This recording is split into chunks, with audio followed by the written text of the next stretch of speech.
Pero ahora vamos a escuchar a su número 2. Vamos a conectar con J.D. Vance en esta conferencia conservadora de la CPAC en Washington. Ya la estamos viendo ahí llegando. Efectivamente, ya está llegando el número 2, J.D. Vance, en esta conferencia conservadora.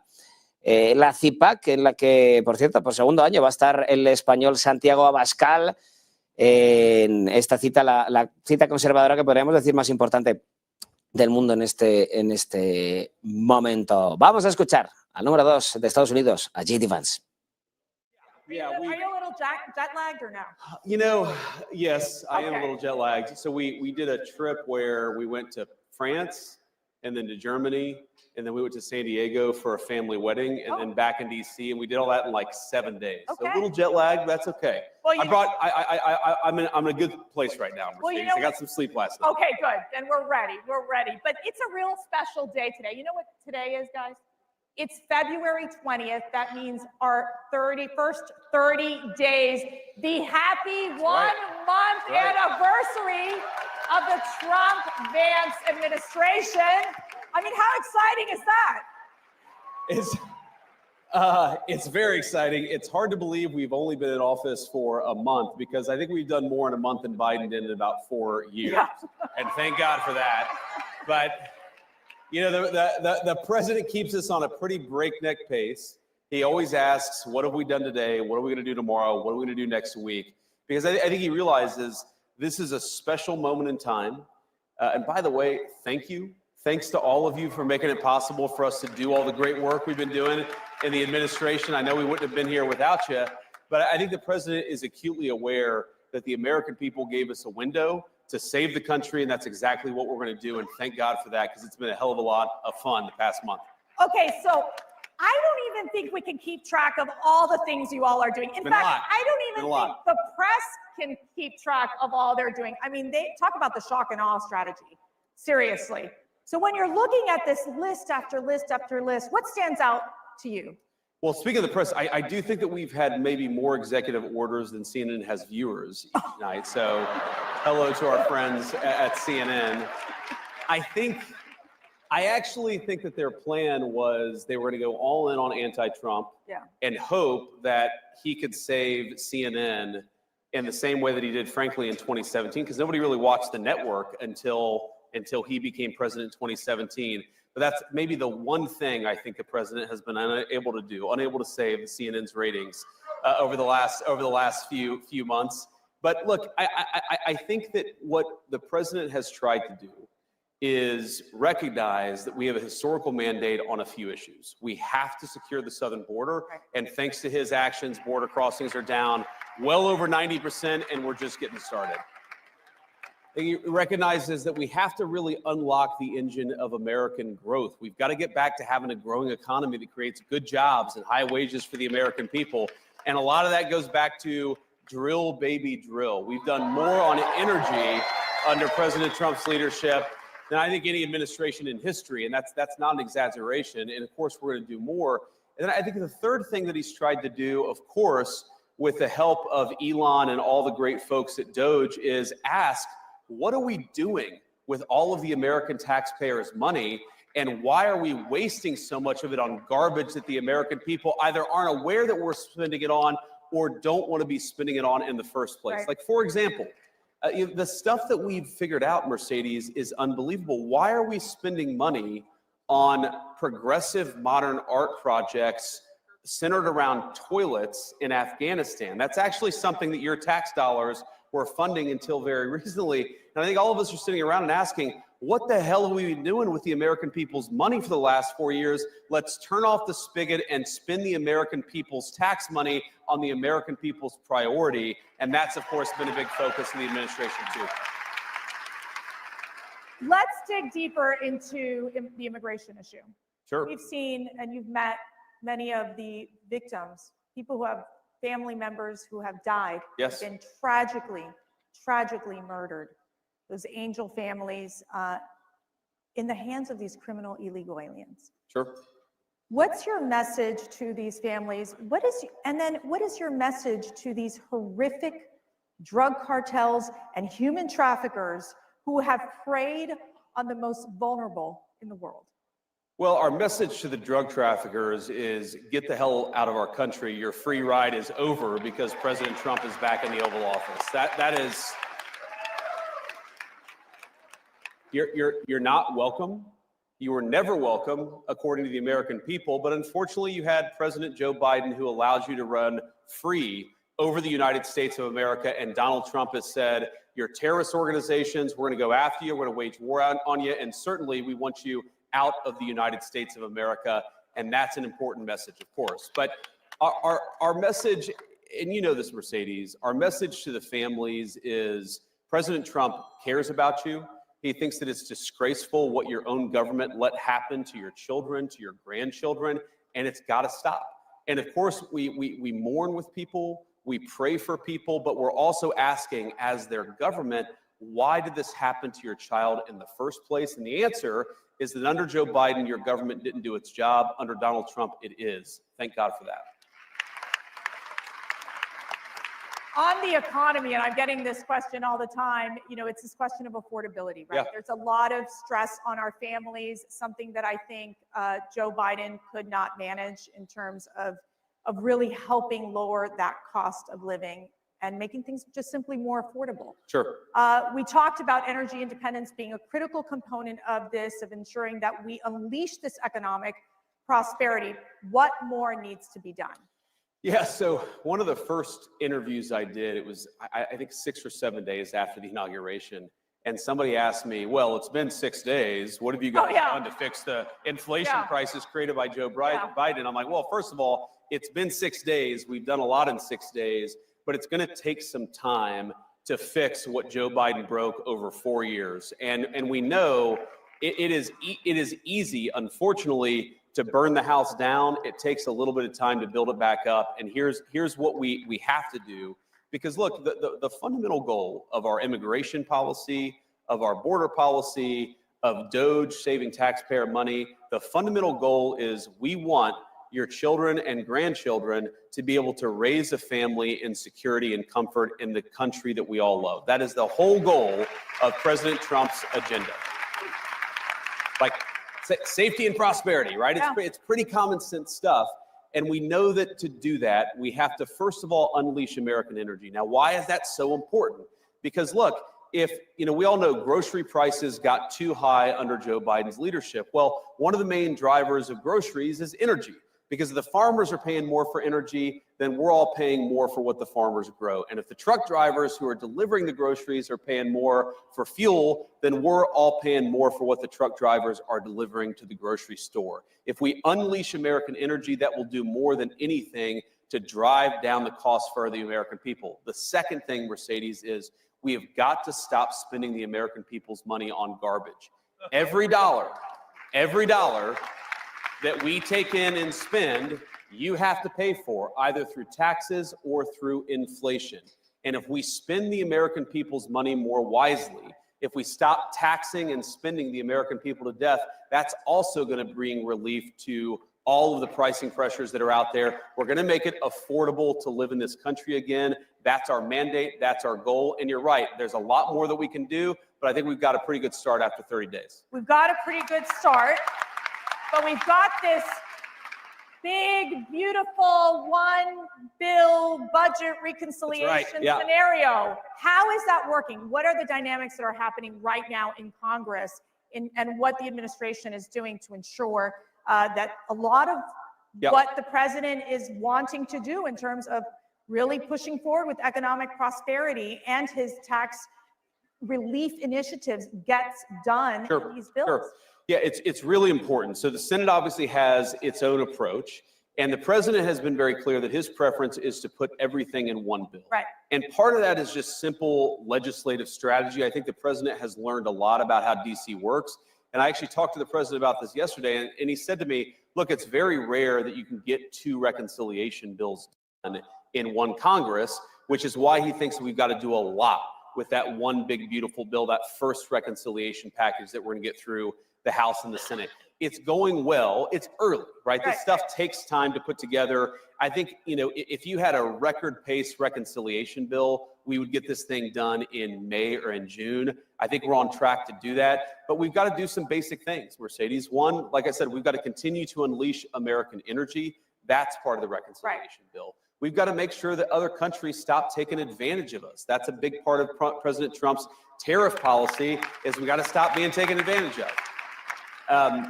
You know, of course, we want to make the President Trump tax cuts permanent and extend them into the future. We want no taxes on tips.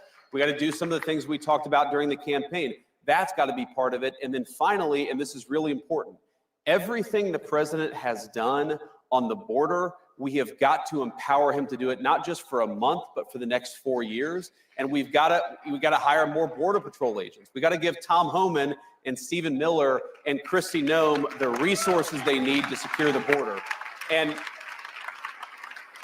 just not to return to the border, but I think so many of our issues come back to the border, because if you take 30, 40 million illegal aliens, you take Medicare fraud, Social Security fraud. Why are we taking the people's Social Security payments and giving it to illegal aliens? We know that's happening in the United States of America today. We've got to stop it. If you get control of the border, Mercedes, you do more to control the fiscal problem, the financial problems that we have in this country than almost anything. Get illegal aliens out of our country, make sure American tax dollars go to American people.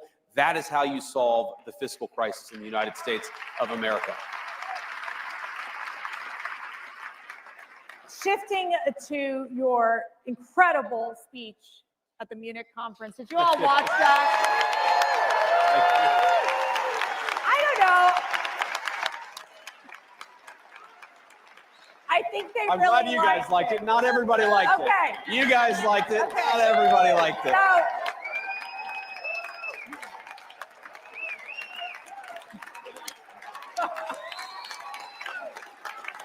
Good to see you.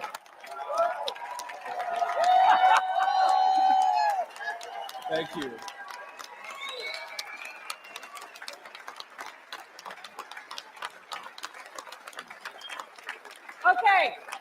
okay. I'll take a standing ovation for a speech I already gave. That's like awesome. two for the price of one. Yeah, I was going to say, here's your speech to say it again. All right. But it was fascinating because there was obviously some of these European leaders that, you know, they were a little uptight about it. It stressed them out just a little bit. A little bit. But you talked about the greatest threats in Europe. Yeah. So look, the greatest threat in Europe, and I'd say it was the greatest threat in the United States until about 30 days ago, is that you've had the leaders of the West decide that they should send millions and millions of unvetted foreign migrants into their countries. That is the biggest threat to Europe. And frankly, it remains, by the way, the biggest threat to the United States, because yes, we've got 4 years of President Trump's leadership, but I guarantee you, if the Democrats ever get power again, they're going to try to do it again. We cannot rebuild Western civilization. We cannot rebuild the United States of America or Europe by letting millions and millions of unvetted illegal migrants come into our country. It has to stop. Thank God it stopped here, but it's got to stop there. And a related issue, Mercedes, is you can't just stop it. You have to allow European peoples, and of course the American people too, to raise issues about it. Right. You have to allow free speech to debate this stuff. You have to stop doing things to the populations of the world. You've got to give the populations of the world the opportunity to speak up and say, no more of this BS. We want borders. We want sovereignty. We want to be able to speak our own mind in our own country. And I guarantee you, if we don't allow free speech, and of course, the Biden administration, I made this point, Mercedes, the Biden administration did more to destroy free speech, not just in the United States, but see, that is the future for our shared civilization. And I will tell you something that is really, truly remarkable that's happening at CPAC is, and we had our second CPAC International Summit yesterday, and we have many of these European, conservative European leaders with us today, where we stand in solidarity because they have an opportunity to basically make Europe great again, make Asia great again, make Latin America great again. And so in essence, I think your message was very well received by many of those conservative leaders across the globe. But what does this mean with the U.S. now that, you know, in giving that speech? What does this mean with the U.S.'s relationship with Europe? Well, look, obviously, we're going to continue to have important alliances with Europe, but I really do think the strength of those alliances is going to depend on whether we take our societies in the right direction. Think about this. Germany's entire defense is subsidized by the American taxpayer. There are thousands upon thousands of American troops in Germany today. Do you think that the American taxpayer is going to stand for that if you get thrown in jail in Germany for posting a mean tweet? Of course they're not, right? So the point that I try to make to our European friends, and I think that they're our friends, I believe that, I know President Trump does, is that friendship is based on shared values. You do not have shared values if you're jailing people for saying we should close down our border. You don't have shared values if you cancel elections because you don't like the result, and that happened in Romania. You do not have shared values if you're so afraid of your own people that you silence them and shut them up. So let's have shared values. Let's defend democracy. Let's have free expression, not just in the United States, but all over the Western world. That is the path to strong alliances in Europe. We had Ambassador Rick Riddell with us yesterday. He'll be on the CPAC stage during these conferences. He has like 3 jobs or 4 or 5. Yes, he does. But let me ask you this. Where are we on basically the status of the Russia-Ukraine moving forward in terms of these negotiations in bringing peace to this endless war? You know, it's early. And I think what President Trump, what makes him such an effective negotiator, I've seen this in private, is that he doesn't take anything off the table. When he walks into negotiation, he says everything is on the table. And of course, that makes the heads explode in the American media because they say, why are you talking to Russia? Well, how are you going to end the war unless you're talking to Russia? You've got to talk to everybody involved in the fighting if you actually want to bring the conflict to a close. And I know the president does. But I'll tell you the goals that animate President Trump's policy. It's really simple. He wants the killing to stop. He wants to bring lasting peace to Europe. He doesn't just want to stop it now and have the war restart a month from now. He wants to bring lasting peace to Europe because the president believes this, and he's absolutely right. Peace is in the interest of Russia. It's in the interest of Ukraine. It's in the interest of Europe. But most importantly, peace is in the interest of the American people, and he's going to fight for it for the remainder of his administration. Wherever war breaks out, he's going to be the president of peace. Now, he, of course, is a very good negotiator, a very good businessman. He recognizes that a lot of these issues are tough. It's going to take a smart statesman to figure this stuff out, but we've got that in the White House, and I really believe that we're on the cusp of peace in Europe for the first time in 3 years because we have leadership from the Oval Office, and we haven't had it in 4 years in this country.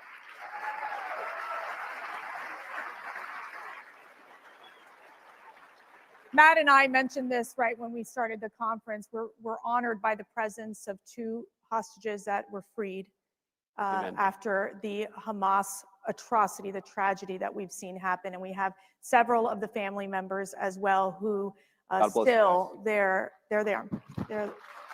Where their loved ones are still being detained by Hamas.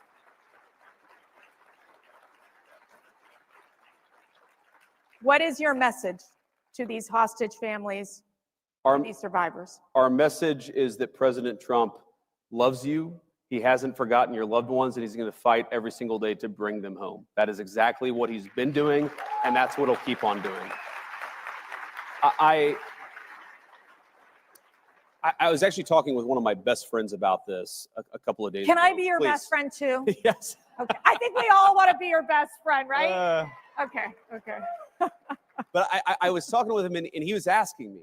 He was like, well, I don't understand. Why was Biden unable to do this? And then, like, the minute that Donald Trump won, we started to make progress in bringing the hostages home. And I said, man, it's just a question of leadership. You actually need a president who is willing to pick up the phone and say, you got to bring these people home. No. We're not focused on that crap right now. We're focused on bringing hostages home. And then when the negotiations hit a wall, because they always do, you need a president who picks up the phone and says, cut this crap out. We've got to make progress, and you've got to keep that pace going. It's leadership. It really is. And I saw it behind the scenes. And what the president did is he empowered, in particular, because this was before we were inaugurated. This is before we had our great Secretary of State, Marco Rubio, or any of the great people around us. The president sent his dear friend, and he's become my dear friend, Steve Witkoff, as an emissary of the President of the United States. And he said, Steve, you speak for me, get it done. And if there are problems, pick up the phone and call me. Steve Witkoff, with the president's leadership, got it done, and it's amazing. And of course, we still got work to do. We've got to finish the process. But I really believe the president is as committed to this as any American leader in my lifetime. We're going to keep on fighting for it. One of the issues that's central to the CPAC community is the issue of pro-life. Of course. And what is the administration going to do to defend the unborn, to provide support for those mothers, those fathers that choose life? Sure. Well, one of the things, of course, the president got done during the first term, and I think that it's why he is accurately called the most pro-life president in American history, is he finally made it possible for the will of the people to speak on the life issue. And that was the Dobbs decision. What that did is it gave the abortion question back to the people. It took it out of the hands of unelected bureaucrats and unelected judges and gave it back to the people. And I think the most important thing that we can do, and as you know, Mercedes, I'm very pro-life, I'm a devout Christian, is that we have got to persuade our fellow Americans, because now we've got the power. We've got the power of persuasion. We've got to persuade our fellow citizens that unborn life is worthy of protecting. It is sacred in the eyes of God, and it should be sacred in the eyes of man too. And we have to pick up the torch and fight for that every single day. And I know you guys are up for the task. I am too. And I think on the administration side, what the president has said, and it's been consistent, it's going to be consistent in the rhetoric and in the policy, is we believe in the Trump administration that babies are good, that families are good, and we want to make it easier for young moms and young dads to choose life, to start families, and to bring new life into the world. That's the whole point of our policy. Now, some of that, of course, is supporting our great crisis pregnancy centers at the moment of these important healthcare decisions, encouraging young women to choose life at that important moment of choice. Some of that is bringing costs down so that young moms and dads don't look to the future and a new baby and say, how can I afford this? And if they're able to actually afford to raise a family, maybe they'll start thinking of babies as the blessings that we all know that they are. Yeah. And I think... But I think fundamentally, this is going to take a lot of leadership from the president on down, but from every single person in this room. We've got to persuade our fellow citizens to stop thinking about babies as inconveniences to be discarded. We've got to start thinking of them as blessings to cherish. And that's exactly what I promise to do. So now we're going to get personal. This is going to be so fun. Your faith. Yep. Why is it so important to you? What does it mean to you? Tell us why, when you go every single day to work, how faith is a part of who you are. Well, I mean, first is I believe, like, the fundamental tenet of the Christian faith, it's not just a set of good moral principles, though it is that. I think the fundamental tenet of our faith is that the Son of God became man, he died, and then he raised himself from the dead. That is the fundamental tenet of the Christian faith, and I think so much flows from that. And I think one lesson that flows from that is that we shouldn't fear death. Of course, death is a very bad thing, but there are much more terrible things than just losing one's life, and importantly, you could lose one's soul. And I think whether it's fighting for the unborn or fighting for peace and security for our citizens, I want us to be the kind of society where my kids can grow up to be virtuous young people, can be good young Christians, of course, because that's what I'm trying to raise them to be. And that's what our public policy is trying to do. Creating the space where moms and dads can raise their children in their faith to become good young people who believe the things that I do. That is what I'm trying to create, is the space for you, of course, to raise your children as you see fit, but the space for me to raise my kids to be the kind of young people that I think they ought to be. And the other thing that I take from it, Mercedes, is if you look at the long history of the Christian faith, we've been around for about 2,000 years now, give or take a few years, and there have been really dark times in the history of the Christian faith. There have been really good times in the history of the Christian faith. And I just try to remind myself that we put our faith in God above, we put our faith in the grace of God, and we try the best to do His will, and we don't worry so much about whether we're going to have earthly rewards. We worry about whether we're doing right by God Almighty above. That's what I try to do, and that's how I try to run my life in public. You mentioned raising these children into good people and also into good citizens that Yes. can contribute to society and to the world. We had so many young people come out and support Donald Trump Yes, we did. and J.D. Vance And thank you. this past election. So what is your message? And what is your message to the young men? You know, I guess my message to young people generally is we're trying to make your life better. And that is the simple thrust of President Trump's policy is we want you to be able to buy a home.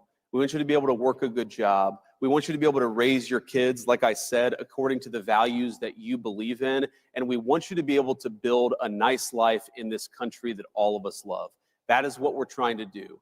And, you know, you guys more than anybody, more than me, I'm talking about people under the age of 30 in particular, you guys are going to have to deal with the consequences of good policy or of bad policy for much longer than the rest of us. And I want you guys to think about the future and ask yourself, do you want safe communities? Do you want a prosperous life? Do you want to be able to work a good job? Or do you want that job shipped off to China or somewhere else? We're fighting for you every single day. We want you to help fight for us because we've got to win. Not just the policy battles of the next couple of months. We've got to win the midterm elections in a couple of years. We need you. We recognize that we need you, and we're fighting for you every single day. And I think, you know, you asked me, you know, my message to young men is I think that our culture sends a message to young men that you should suppress every masculine urge. You should try to cast aside your family. You should try to suppress what makes you a young man in the first place. And I think that my message to young men is don't allow this broken culture to send you a message that you're a bad person because you're a man, because you like to tell a joke, because you like to have a beer with your friends, or because you're competitive. It's...